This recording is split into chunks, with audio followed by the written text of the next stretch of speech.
Hello, and welcome to our weekly Friday Live Extra, produced in conjunction with Friday Live, which broadcasts over the air and comes to you as a podcast each week.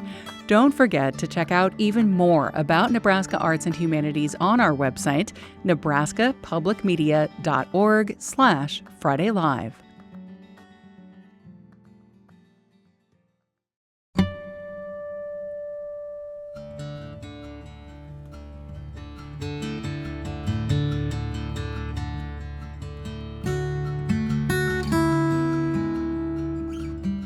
I'm Genevieve Randall. This week on our Friday Live Extra, we chat with two artists about a celebration of people's pets and how they bring that into their art. But first, a chance meeting in a grocery store on Thanksgiving night in 1973 becomes the start of an unexpected friendship in The Heart Sellers. Opening Thursday, February 5th at 7:30 and running through March 1st at the Blue Barn Theater in Omaha. It was written by Lloyd Suh. The play follows Jane and Luna, two recent Asian immigrants finding connection, humor, and clarity over wine, a frozen turkey, and conversations about belonging in a new country. Evelyn Choi is in the role of Jane, and Wai Yim is the director. They both join me now. Welcome. Hello, hello. Well, so Evelyn, how did you get involved in this play, and what is Jane like? I found out about the play when I was in LA like a year ago. I just fell in love with the play because it's just my story. I came to the States when I was in my early 20s. Jane is like that. I couldn't speak the language and I didn't know anyone. I completely felt lonely all the time because I couldn't, speak to anyone at that time. And then Jane is like that. It's about my story as Jane's story is the same. So I just immediately connect to the character, and then I just fell in love with the story, and then I kept auditioning, and then why picked me up? So I am in the show. Yeah. Yes, it was such a beautiful, coincidence, lucky find, or however you want to put it. The role of Jane was what I was worried about when we were casting the show and when I proposed the show to Boo Barn. I know we have some actor that is possibly good for the other role, Luna, but Jane is the one that I worry about the most. And then all of a sudden, out of the ether, here comes Evelyn Choi. And when I look at the audition, it was perfect. And her experience, in opera and musical theater, she is quite a star from Korea, to be honest. So I was very happy and excited to have her here in Omaha, Nebraska. I know. I'm so super excited. This is wonderful. Well, and why you're originally from Hong Kong, but you've spent much of your life in Omaha and Chicago. I wonder how you also identify it with your own story with an Asian American identity and immigration, and how you relate to the two characters of June and Luna. When I read the play, I cry, I scream, I laugh. It's quite eerie that to feel and see what my experience is being portrayed on stage is literally to a T, like completely from coming to America, even going through the immigration office, the feeling of completely isolated, even though we both, me and Evelyn, and also Biana is a local actor here in Omaha, and she'll be playing Luna, the other character. She's from the Philippines. And even though we all learn how to read and write in English, but the speed and just the speed of speaking and listening to the English language when we first came here is mind-boggling. Right. And just the idea of oh my God, this is going to be my life, and the constant struggle of being seen or understood, or the loneliness because we literally cannot communicate our feelings in English to anyone. And we have to put on a face, oh, we are completely fine. Everything is good. And, we love America and we're willing to work really hard for it. And those are all true. But that loneliness and that don't know where to turn or the helplessness when we first came to America, they are all in the show. It strikes me as you're both talking about this with expression and with language. I mean, you might be able to say, oh, yes, I'm happy or I'm sad, but there's more detail, there's more complexity to our emotions and our feelings than that, which is part of what's hard to express. I wonder if there are moments that we see on stage between June and Luna that might be an example. I think loneliness is universal. Like we all feel lonely in this world, no matter what. But with this experience, because it is such a unescapable feeling, when we came to America, it's all or nothing in a way. We can't just say, oh, we don't like it. I'm just gonna go back to Korea. I'm just gonna go back to the Philippines. We're just gonna go back to Hong Kong. Because we made a choice to come to America. So that loneliness is also so caged. We have to swallow it. We have to we don't know how to make friends.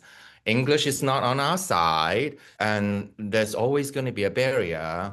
But then our loneliness is a little bit more layered. There's an helplessness to it. And then you can see that on the stage. You also see the hope with it because the two immigrants that have a shared experience of that type of loneliness, the helplessness, loneliness, and the hope and dream to find someone that understands, to make something out of nowhere, to become friends with someone just because of our skin color and our accent, our language differences. Is quite an experience when you see it on stage. One interesting thing that the writer employs in this play is that it's set over the course of one single evening, yes? Mm-hmm. So how does that time frame affect how we get to know June and Luna? How do you feel in the role of June with that one, Evelyn? So it's on Thanksgiving Day, and then they meet at a supermarket, right? And then they Yes. go to Luna's apartment, and then the awkwardness, but they immediately becomes friends because they know how their life is in America. It's a really beautiful setting, and Thanksgiving, I remember when I was in America, first time Thanksgiving, I didn't know what to do because I had no family and I don't know how to cook turkey. So maybe I'm just gonna go to KFC and buy, chicken wings and then eat by myself. Yeah, so that it's just really beautiful setting. They're trying to be American, but they're not American. So it just reminded me of me being in young adult, being in America. It's also is it believable? Oh my God, two stranger meeting in a supermarket and then we go to a stranger apartment to cook turkey? Is it what do you mean? It's not believable. But on our side, I found completely believable. Yep. When we first came to America, for me personally, when I'm in school, in high school at Newlet South High School, as soon as I see another Asian student, I'm like, oh my God, another Asian. I wonder if, she is from Hong Kong or do we speak the language? And there's so much question. There's an ease when you see other Asian or, other people that looks like you. So I do believe that is quite believable. It is believable. And Loisa, the writer, choose Thanksgiving, which is quite a beautiful holiday. We can set it in Christmas, but we all have Christmas holiday. We might not celebrate in Asia, but there is a very well-shared holiday. But Thanksgiving or the 4th of July is so uniquely American. And just the idea of Thanksgiving, the word Thanksgiving, to giving thanks, to be grateful, to be able to celebrate something, even though we have struggled all year or, all our life. This is one day that we can be grateful for our challenges and our success. I think it's a beautiful event that is set place especially for Thanksgiving. And I just want to correct myself. I said June earlier, and your character is Jane, Evelyn. My apologies. So make sure I put that correction in there. And you will find out why her name is Jane if you come to see the show. Oh, okay. So there's a reason behind that. That's a good tease why. Yes, it's a beautiful and funny reason. Like, come see the show and you'll find out. Evelyn, anything before I let the two of you go that you want to add for our listeners that you think people should know about this play? I think everyone should see the show, The Heart Sellers, because it tells a really deeply human story about immigration and loneliness and belonging experiences that a lot of people can relate to, no matter where they're from. I would encourage and plead to you that if you come see it, I hope that you will be able to open your heart and experience or understand what the other, what the immigration, all the immigrants might have been through. A human story, not just an immigrant story. And one of the stars of this show is my guest, Evelyn Choi, who is in the role of Jane. The play is The Heart Sellers. Yim is the director, and that show runs February 5th, Thursday, through March 1st at Blue Barn Theater in Omaha. As usual, we will have more information on the Friday Live page. That's at nebraskapublicmedia.org. And Evelyn, thank you so much. A joy to talk with you about this show. Thank you so much for having me. And for more information on this, as well as other events happening around the state, head to that website, nebraskapublicmedia.org.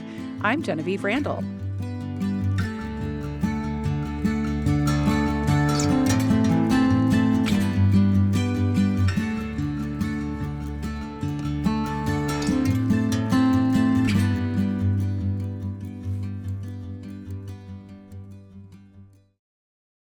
More of our Friday Live Extra in a moment. This podcast and all the things Nebraska Public Media brings you are here thanks to support from listeners who become members. To learn more, head to nebraskapublicmedia.org.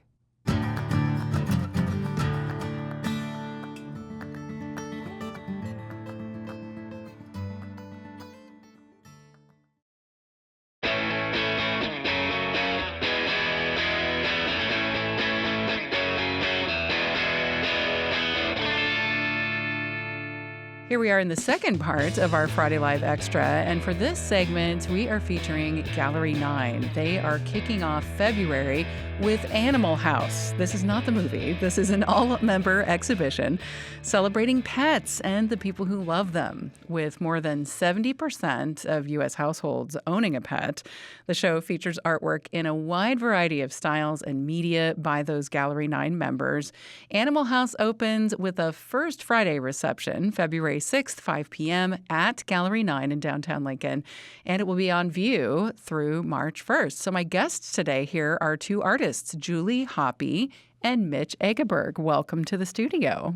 Thanks. Thank you. It's great to have you here. First off, do either of you have any pets? Julie? Oh, yes. What do you have? Well, living on a small acreage outside of Lincoln or on the edge of Lincoln.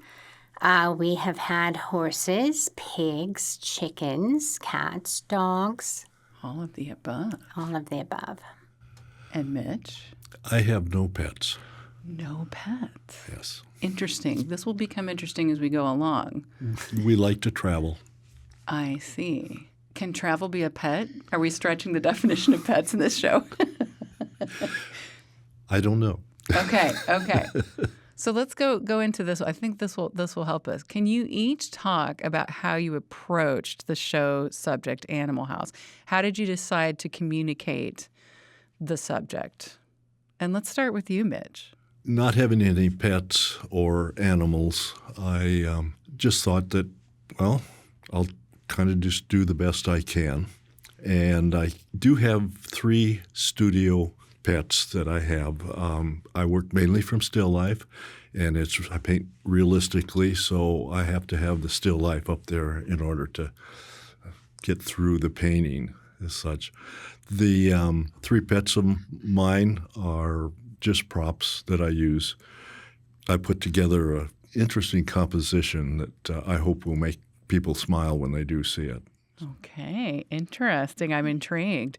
You seem to like still life paintings. So how is it that you decide on still lifes? What is it about doing a still life that appeals to you?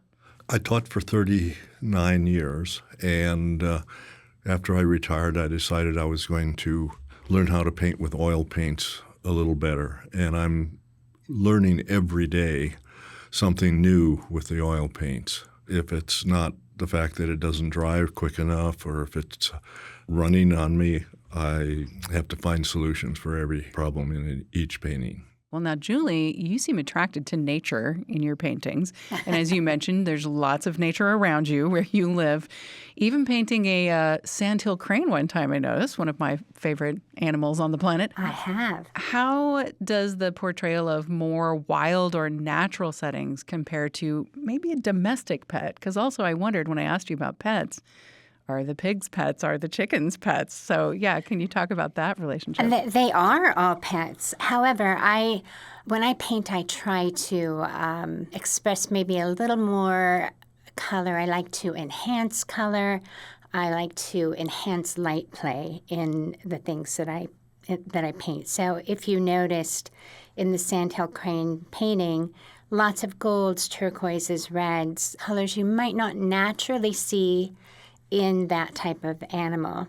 So I really, really like to bring out color that is usually actually there, but you don't notice it. So a brown is never a brown. A brown is full of all different kinds of color. So when I work with pets, florals, whatever, I just like to enhance the color.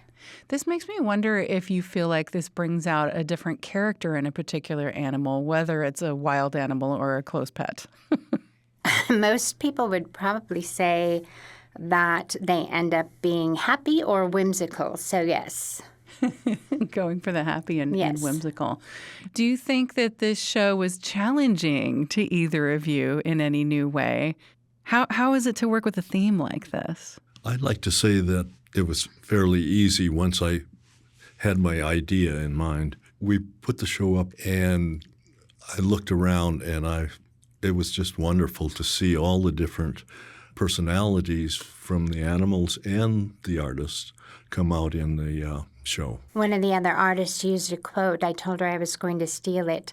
She said, "Animal House is a mixed media menagerie of beasts, critters, and fantastical flora." Ah, there we And go. that is exactly what it is. Yeah. When people walk into Gallery 9 and they see this theme on display, I think I'd love to leave listeners with maybe an expectation of what they might see. So specifically, you've got a number of different artists' works and styles, and as you just said, multimedia, right? What can they expect to see? What's the array? What's the experience? Seeing the different kinds of work next to each other in the space. We have artists that are painters of all kinds, jewelry artists, glass artists, paper artists, wood and metal artists, potters, and mixed media artists. There are animals of every kind of media. And we have a lot of cats. Cats very popular, especially on the internet, but now popular as well at Gallery 9, I see. Yes, very much so. Okay. Gallery 9 members bring their tail-wagging talent to Animal House. It's a new exhibition of work, a collection of all the artists there. It's open now through March 1st, and there is a First Friday reception. That's February 6th at 5 p.m. Julie and Mitch, thank you so much for coming and being on the show today and discussing your artwork. Happy to thank be you. here. Thank you. And of course, you can always find more information about this and everything we feature on the Friday Live page. That's at nebraskapublicmedia.org.